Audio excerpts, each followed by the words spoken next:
അപ്പോൾ ഈ നമുക്ക് ഇത് റെഡിയാക്കാൻ വേണ്ട സാധനങ്ങൾ എന്തൊക്കെയാണെന്ന് നോക്കാം. അപ്പോൾ ഞാനിവിടെ 2 മുട്ട എടുത്തിട്ടുണ്ട്. പിന്നെ ഒരു ഉരുളൻകിഴങ്ങ് ഇതേപോലെ ഇങ്ങനെ ഗ്രേറ്റ് ചെയ്തെടുത്തിട്ടുണ്ട്. അത് നേരത്തെ കൂട്ടിയിട്ട് ഗ്രേറ്റ് ചെയ്ത് വെക്കരുത്, പ്രത്യേകം ശ്രദ്ധിക്കുക, അതിൻ്റെ കളർ മാറും. പിന്നെ ഒരു ചെറിയൊരു സബോള, അത് നല്ല ചെറുതായിട്ട് കട്ട് ചെയ്തിട്ട് എടുക്കുക. പിന്നെ അതാ നോക്കിക്കേ, ഇതേപോലെ 2 വലിയ വെളുത്തുള്ളി, ഇതേപോലത്തെ ഒരു കഷ്ണം ഇഞ്ചി, പിന്നെ എരിവിന് വേണ്ടിയിട്ട് പച്ചമുളക്. ഞാനിവിടെ എടുത്തേക്കണ ഈ മുളകിന് അധികം എരിവില്ല കേട്ടോ. പച്ചമുളക് നിങ്ങളുടെ എരിവിനനുസരിച്ചിട്ട് ചേർത്തോ. ഇതിലേക്ക് നമ്മൾ ക്രഷ് ചെയ്തേക്കണ ഉണക്കമുളക് ഉണ്ടല്ലോ, ആ ഉണക്കമുളകും കൂട്ടിയിട്ട് ചേർക്കണേട്ട്. പിന്നെ ഇതിന് ചെറുതായിട്ട് ഒരു പുളിരസം കിട്ടാൻ വേണ്ടിയിട്ട് ഒരുപാട് തക്കാളി ചേർക്കരുത്. അതാ നോക്കിക്കേ, ഇതേപോലത്തെ ഒരു ചെറിയ കഷ്ണം തക്കാളി. പിന്നെ ഇതിലേക്ക് നമുക്ക് മെയിനായിട്ട് വേണ്ടത് ഗോതമ്പ് പൊടിയാണ് വേണ്ടത്. ഗോതമ്പ് പൊടി ഞാനിവിടെ 1 കപ്പ് ഗോതമ്പ് പൊടിയാണ് എടുക്കേണ്ടത്. അപ്പോൾ ഇനി ഇതിൻ്റെ മിക്സിങ് നമുക്ക് ഫസ്റ്റ് റെഡിയാക്കിയിട്ട് എടുക്കാം. അപ്പോൾ ഇനി ഇത് റെഡിയാക്കാൻ വേണ്ടിയിട്ട് നമ്മുടെ പാൻ നന്നായിട്ട് ചൂടായിട്ടുണ്ട്. അതിലേക്ക് ആവശ്യത്തിന് ഓയിൽ ഒഴിക്കുക. ഓൾറെഡി ഞാൻ ഓയിൽ ഒഴിച്ചിട്ടുണ്ട് കേട്ടോ, അപ്പോൾ വീഡിയോ റെക്കോർഡിംഗ് ആയിരുന്നില്ല. ഇനി അതിലേക്ക് ഫസ്റ്റ് എന്താ ചേർക്കാമെന്ന് വെച്ചിട്ടുണ്ടെങ്കിൽ ഇഞ്ചിയും വെളുത്തുള്ളി നല്ല പൊടിയായിട്ട് കട്ട് ചെയ്തിട്ട് ചേർക്കുക. ഇതൊന്ന് മൊരിഞ്ഞായിട്ട് വേണം ഇതിലേക്ക് നമുക്ക് സവോളയും പച്ചമുളകും ഒക്കെ ചേർക്കാൻ വേണ്ടിയിട്ട്.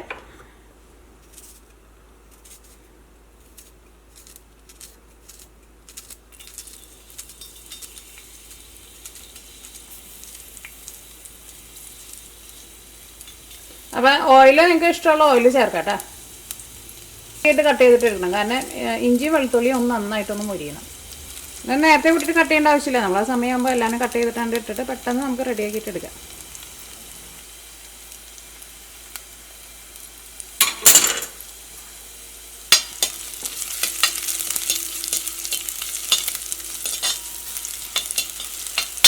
ഇഞ്ചിയും വെളുത്തുള്ളിയും മൊരിയാണ്ട് നമ്മൾ സബോള ചേർക്കരുത്. സബോള ചേർത്തിട്ടുണ്ടെന്ന് വെച്ചിട്ടുണ്ടെങ്കിൽ പിന്നെ ഇഞ്ചിയും വെളുത്തുള്ളിയും നമുക്ക് മൊരിഞ്ഞിട്ടില്ല, കാരണം സബോളയുടെ ഉള്ളിൽ നന്നായിട്ട് വെള്ളം ഉണ്ടല്ലോ. അപ്പോൾ ഇത് ചെറുതായിട്ടൊന്ന് കളർ മാറി തുടങ്ങിയിട്ടുണ്ട്. ഇനി ഇതിലേക്ക് നമുക്ക് പച്ചമുളക് ചേർക്കാം.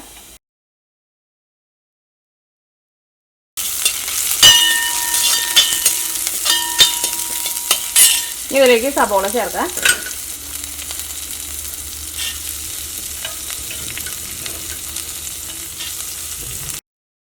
ഈ സവോള നന്നായിട്ടൊന്ന് വളർന്നു വരണം. അത് കുറച്ച് ഓയിൽ കുറവുണ്ട്, കുറച്ചും കൂടി ഓയിൽ ചേർക്കണം.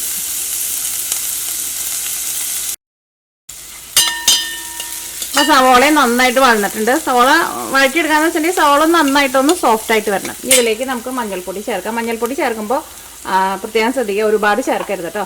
അപ്പോൾ ലാസ്റ്റ് നമ്മൾ ഇത് റെഡിയാക്കുമ്പോൾ മഞ്ഞളിൻ്റെ ഒരു പച്ച ടേസ്റ്റ് വരും. ഒരു 2 നുള്ളു മഞ്ഞൾപ്പൊടി ചേർത്താൽ മതി. ഇതിലേക്ക് ക്രഷ് ചെയ്തേക്കണം ഉണക്കമുളക് ചേർക്കുക. നിങ്ങളുടെ എരിവിനനുസരിച്ചിട്ട് ചേർക്കാം.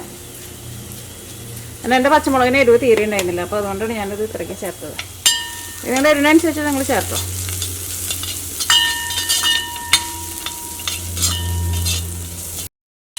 ഇതിലേക്ക് നമ്മളൊരു ചെറിയ കഷ്ണം തക്കാളി വെച്ചിട്ടില്ല, തക്കാളി ചേർക്കാം. ഇത് നന്നായിട്ട് പഴുത്ത തക്കാളിയാണ്, പെട്ടെന്ന് കൊണ്ട് ഉടഞ്ഞോളും. ഇതിലേക്ക് നമ്മുടെ ഉരുളക്കിഴങ്ങ് ഗ്രേറ്റ് ചെയ്ത് വെച്ചിട്ടില്ല, അതും കൂടിയിട്ട് ചേർക്കാം. ഇതിലേക്ക് ആവശ്യത്തിന് ഉപ്പ് ചേർക്കാം. ഇതെല്ലാം കൂടിയിട്ട് നന്നായിട്ട് മിക്സ് ആയിട്ടുണ്ട്. ഈ തീ നന്നായിട്ട് കുറച്ചിട്ടൊന്ന് മൂടി വയ്ക്കുക, കാരണം ഈ ഉരുളക്കിഴങ്ങ് നമുക്ക് ഫസ്റ്റ് ഒന്ന് വേവിച്ചിട്ട് എടുക്കണം. ഉരുളക്കിഴങ്ങ് നമ്മൾ ഗ്രേറ്റ് ചെയ്തിട്ട് എടുത്തേക്കുന്നത് കൊണ്ട് തന്നെ പെട്ടെന്ന് നമുക്ക് വെന്ത് കിട്ടും കേട്ടോ. തീ ഒരുപാട് കൂട്ടി വയ്ക്കരുത്, പ്രത്യേകം ശ്രദ്ധിക്കുക. ഇതേപോലെ ഉരുളക്കിഴങ്ങ് ഗ്രേറ്റ് ചെയ്തെടുത്തിട്ടുണ്ടെങ്കിൽ പെട്ടെന്ന് അടിയിൽ പിടിക്കാം. അപ്പോൾ തീ ഒന്ന് കുറച്ച് വെച്ച് മൂടി വയ്ക്കുക. ഞാൻ ഈ തക്കാളിയുടെ ഈ പുറത്തെ തൊലി ഉണ്ടല്ലോ, അതുകൊണ്ട് മാറ്റുന്നുണ്ട്. അത് മാറ്റണമെന്ന് നിർബന്ധമില്ല.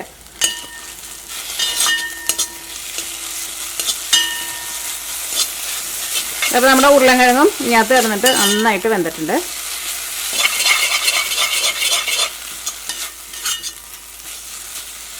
ഇതിലേക്ക് നമ്മൾ 2 മുട്ട എടുത്ത് വെച്ചിട്ടില്ലേ, 2 മുട്ട ചേർക്കാം. ഇതേപോലെ സൈഡിലേക്ക് ഒന്ന് ഒതുക്കി വെച്ച് കഴിഞ്ഞിട്ട് അതിൻ്റെ നടുക്കായിട്ട് കുറച്ച് ഓയിലൊന്ന് ഒഴിച്ച് കൊടുക്കാം. 2 മുട്ട ചേർക്കാം. ഈ മുട്ടയിലേക്ക് ആവശ്യത്തിന് ഉപ്പ് ചേർക്കാം. ഈ തീ ഒന്ന് കൂട്ടി വെച്ചോ. മുട്ട ഇതിനകത്ത് നന്നായിട്ടൊന്ന് മിക്സ് ചെയ്യുക. ഫസ്റ്റ് ഇതേപോലെ ഇങ്ങനെ സെൻറ്ററിൽ ഇട്ടിട്ടൊന്ന് നന്നായിട്ട് മിക്സ് ചെയ്യുക. അത് കഴിഞ്ഞിട്ട് നമുക്ക് മുട്ട ഒന്ന് വെന്ത് കഴിയുമ്പോൾ നമുക്ക് എല്ലാം കൂടിയിട്ടുണ്ട് മിക്സ് ചെയ്യാം.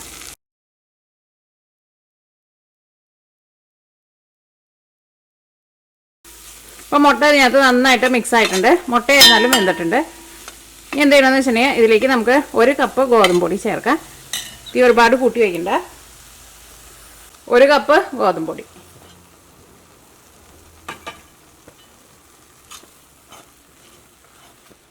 ഈ ഗോതമ്പൊടിയും ഇതിനകത്ത് ഇട്ടിട്ട് നന്നായിട്ടൊന്ന് മിക്സ് ചെയ്യുക.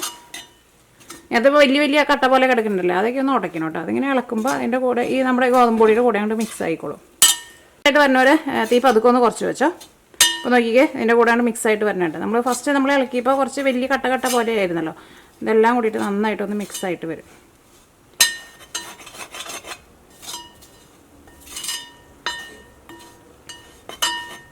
അപ്പോൾ ഇതെല്ലാം കൂടിയിട്ട് നന്നായിട്ടൊന്ന് മിക്സ് ആയിട്ടുണ്ട്.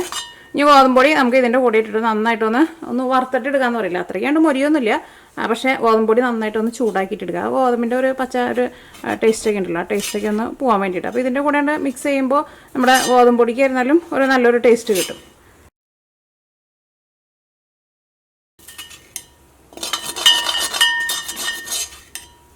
കരിഞ്ഞു പോരുത്, തീ ഒരുപാട് കൂട്ടി വയ്ക്കരുത്. ഇതിലേക്ക് നമ്മൾ സെപ്പറേറ്റ് ഓയിലൊന്നും ഒഴിക്കേണ്ട ആവശ്യമില്ല. ഇങ്ങനത്തെ ഉള്ള ഈ മസാലയിൽ കിടന്നിട്ട് ഈ ഗോതമ്പൊടി ഒന്ന് നന്നായിട്ടൊന്ന് ചൂടായിട്ട് ചെറുതായിട്ടൊന്ന് പൊരിഞ്ഞൊരു സ്മെല്ലൊക്കെ വരും. ആ ഗോതമ്പൊടിയുടെ ഒരു പച്ച ടേസ്റ്റൊക്കെയാണ് പോകാൻ വേണ്ടിയിട്ടാണ് നമ്മളിങ്ങനെ ചെയ്യേണ്ടത്. അപ്പോൾ നമ്മൾ ഗോതമ്പൊടി ഇളക്കുമ്പോഴായിരുന്നാലും ഒരു നന്നായിട്ടൊന്ന് കനം കുറഞ്ഞിട്ട് ഒരു ചെറുതായിട്ടൊന്ന് മുരിഞ്ഞ പോലെ നമുക്കിങ്ങനെ ഇളക്കുമ്പോൾ അങ്ങനെ തോന്നുന്നുണ്ട്. അത്രയ്ക്ക് അതേപോലെ വരണം കേട്ടോ. ഇനി നമുക്ക് തീ ഓഫ് ചെയ്യാം. ആദ്യം നമ്മൾ ഇളക്കുമ്പോൾ കുറച്ചിങ്ങനെ എന്താ പറയുക, കുറച്ചൊരു നനവുള്ള പോലെ തോന്നും. അതിൻ്റെ ഒരു 5 മിനിറ്റ് ഒന്ന് മീഡിയം ഫ്ലെയിമിലിട്ടൊന്ന് ഇളക്കി കൊടുക്കുക. അപ്പോൾ ഇതേപോലെ ഇങ്ങനെ ഒന്ന് ഡ്രൈ ആയിട്ട് വരണം. ഇപ്പോൾ വേറൊരു പാത്രത്തിലേക്ക് പകർത്താം.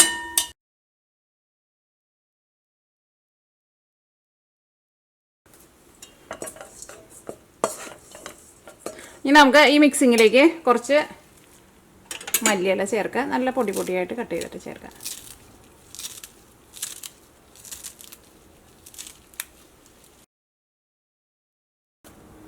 ഇതിലേക്ക് നമുക്ക് കുറച്ച് ഗരം മസാല ചേർക്കാം. നിങ്ങളുടെ ടേസ്റ്റിനനുസരിച്ചിട്ട് ചേർക്കാം. ഇതിലേക്ക് ഞാനിവിടെ 1 ടേബിൾ സ്പൂൺ കെച്ചപ്പും കൂടിയിട്ട് ചേർക്കുന്നുണ്ട്. ഇനി ഫസ്റ്റ് ഇതെല്ലാം കൂടിയിട്ട് നന്നായിട്ടൊന്ന് മിക്സ് ചെയ്യാം. ഇപ്പോൾ നിങ്ങൾക്ക് കെച്ചപ്പ് കുറച്ചും കൂടി കൂടുതൽ വേണമെന്ന് വെച്ചിട്ടുണ്ടെങ്കിൽ അത് നിങ്ങളുടെ ടേസ്റ്റിനനുസരിച്ചിട്ട് നിങ്ങൾക്ക് വേണമെങ്കിൽ കുറച്ച് കൂടുതൽ ചേർക്കാം കേട്ടോ. അപ്പോൾ ഇതെല്ലാം കൂടിയിട്ട് നന്നായിട്ട് മിക്സ് ആയിട്ടുണ്ട്. ഇതിലേക്ക് നമുക്ക് ആവശ്യത്തിന് ഉപ്പ് ചേർക്കാം. ഉപ്പ് നമ്മൾ മസാല ഉണ്ടാക്കിയപ്പോൾ ചേർത്തിട്ടുണ്ടായിരുന്നു, അപ്പോൾ അതനുസരിച്ചിട്ട് ചേർത്താൽ മതി. ഇത് നമുക്ക് കൈ കൊണ്ട് നന്നായിട്ടൊന്ന് മിക്സ് ചെയ്തിട്ട് എടുക്കണം. അപ്പോൾ ഞാൻ ഇതിലേക്ക് കുറച്ചും കൂടി കച്ചപ്പ് ചേർക്കുന്നുണ്ട്. ഞാൻ ടേസ്റ്റ് ചെയ്ത് നോക്കി കഴിഞ്ഞപ്പോൾ കുറച്ചും കൂടി കച്ചപ്പ് വേണം. അപ്പോൾ ഞാൻ 1 ടേബിൾ സ്പൂണാണ് ചേർത്തിട്ടുണ്ടായിരുന്നത്, ഒരു 1/2 ടേബിൾ സ്പൂൺ കൂടിയിട്ട്. കാരണം കച്ചപ്പിൻ്റെ ടേസ്റ്റ് ഒന്ന് വരണം, അപ്പോഴായിരിക്കും ഒരു ചെറുതായിട്ടൊരു പുളിയും ചെറുതായിട്ടൊരു മധുരത്തിൻ്റെ ഒക്കെ ഒരു ടേസ്റ്റ് വരും. ഇതെല്ലാം കൂടിയിട്ട് നമുക്ക് കൈ കൊണ്ട് നന്നായിട്ടൊന്ന് മിക്സ് ചെയ്യാം. അപ്പോൾ നമ്മുടെ മിക്സിങ് റെഡി ആയിട്ടുണ്ട്. ഇതിലേക്ക് നിങ്ങൾ ഒട്ടും വെള്ളമൊന്നും ചേർക്കരുത്. അത് ഞാൻ പറഞ്ഞേക്കണ കറക്റ്റ് അളവിൽ എടുക്കാമെന്ന് വെച്ചിട്ടുണ്ടെങ്കിൽ നമുക്ക് ഇതേപോലെ തന്നെ കിട്ടും. വെള്ളം ഒട്ടും ചേർക്കരുത്. ഇനി എന്ത് ചെയ്യണം, ഇത് നമുക്ക് ഓരോ ചെറിയ ഉരുളിയാക്കിയിട്ട് ഉരുട്ടിയിട്ടെടുക്കാം.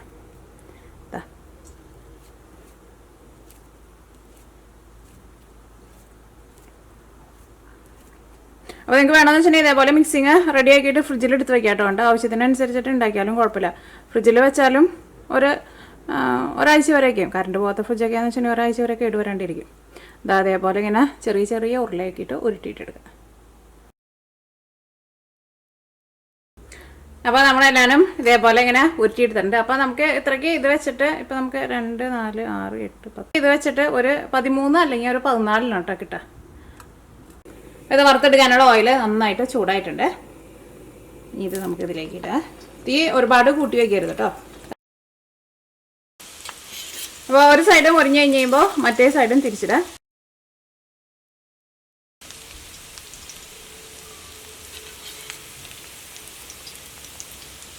ഞാനിവിടെ തീ നന്നായിട്ട് കൂട്ടി വെച്ചിട്ടുണ്ട്.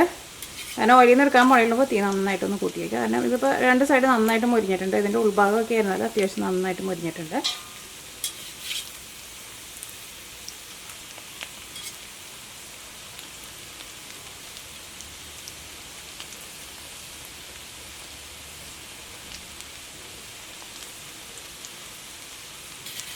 ഒരു മിനിറ്റ് നന്നായിട്ടൊന്ന് തീ കൂട്ടി വെച്ചിട്ട് എടുത്താൽ മതി. അങ്ങനെ പെട്ടെന്നൊന്നും കരിഞ്ഞു പോവില്ല.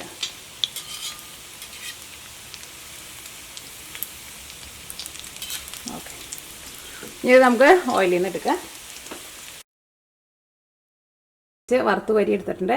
ഇത് വറുത്തിട്ട് എടുക്കുമ്പോൾ പിന്നെ ഒരു കാര്യം പ്രത്യേകം ശ്രദ്ധിക്കുക, തീ കുറച്ചിടുമ്പോൾ ഒരുപാട് തീ കുറച്ചിടരുത്. അത് നമ്മൾ എന്ത് സാധനം നമ്മൾ വറുത്തിട്ട് എടുക്കുമ്പോഴായിരുന്നാലും എണ്ണയിൽ വറുത്ത് കോരി എടുക്കുന്ന സാധനങ്ങൾ തീ ഒരുപാട് കുറച്ചിട്ടിട്ടുണ്ടെന്ന് വെച്ചിട്ടുണ്ടെങ്കിൽ നമ്മുടെ ഈ സാധനത്തിൻ്റെ ഉള്ളിലേക്ക് കണ്ടമാനം ഓയിൽ പിടിക്കും, ഓയിൽ കുടിക്കും. അങ്ങനെ ഓയിൽ കുടിച്ച് കഴിഞ്ഞിട്ടുണ്ടെന്ന് വെച്ചിട്ടുണ്ടെങ്കിൽ ഇതിൻ്റെ ഉള്ളിൽ ഓയിൽ ഭയങ്കരമായിട്ട് ചെന്നിട്ടുണ്ടെങ്കിൽ ആ സാധനം കുതിരാൻ വേണ്ടിയിട്ട് തുടങ്ങും. അപ്പോൾ നമ്മുടെ ഈ സാധനം അങ്ങോട്ട് ആകെ ഓയിലിൽ പൊടിഞ്ഞു പോകും. അപ്പോൾ അത് പ്രത്യേകം ശ്രദ്ധിക്കുക. തീ കുറച്ച് വയ്ക്കുമ്പോൾ ഒരു മീഡിയം ഫ്ലെയിമിൽ വയ്ക്കുക. ഭയങ്കരമായിട്ട് തീ കുറച്ച് വെച്ചിട്ട് നിങ്ങൾ ഒരു സാധനവും ഇതേപോലെ എണ്ണയിൽ വറുത്ത് കോരി എടുക്കരുത്. അപ്പോൾ അത് എണ്ണ അതിൻ്റെ ഉള്ളിൽ ചെന്നിട്ട് പിന്നെ ആ സാധനം കുതിർന്ന് പിന്നെ നമുക്ക് ഈ ഷേപ്പിലൊന്നും ആയിരിക്കില്ല നമുക്ക് കിട്ടുന്നത്. അത് നിങ്ങൾ പ്രത്യേകം ശ്രദ്ധിക്കുക. ഒരു മീഡിയം ഫ്ലെയിമിൽ ഇട്ടിട്ട് വറുത്ത് കോരിയിട്ടെടുക്കുക. അപ്പോൾ നിങ്ങളെല്ലാവരും ട്രൈ ചെയ്ത് നോക്കുക. അതിന് ഒരു പ്രത്യേക ഒരു ടേസ്റ്റ് ഉണ്ട് കേട്ടോ. ഇല്ലെങ്കിൽ നമ്മൾ ആ കെച്ചപ്പും ഉരുളക്കിഴങ്ങും ആ മുട്ടയും ഇതിൻ്റെ എല്ലാത്തിൻ്റെയും കൂടിയാണ് ടേസ്റ്റ് അങ്ങോട്ട് ചേർന്ന് കഴിയുമ്പോൾ കഴിക്കാൻ വേണ്ടിയിട്ട് ശരിക്കും നല്ല രസമുണ്ട്. കുട്ടികൾക്കൊക്കെ ഉറപ്പായിട്ട് നല്ല ഇഷ്ടമാവും. പിന്നെ ഇത് നല്ല ഹെൽത്തി ആണല്ലോ. അപ്പോൾ നിങ്ങൾ ട്രൈ ചെയ്ത് നോക്കുക. ട്രൈ ചെയ്ത് നോക്കിയിട്ട് ഫീഡ്ബാക്ക് പറയാൻ വേണ്ടിയിട്ട് മറക്കരുത്. അപ്പോൾ നമുക്ക് നാളെ വേറൊരു പുതിയ റെസിപ്പി ആയിട്ട് വരാം.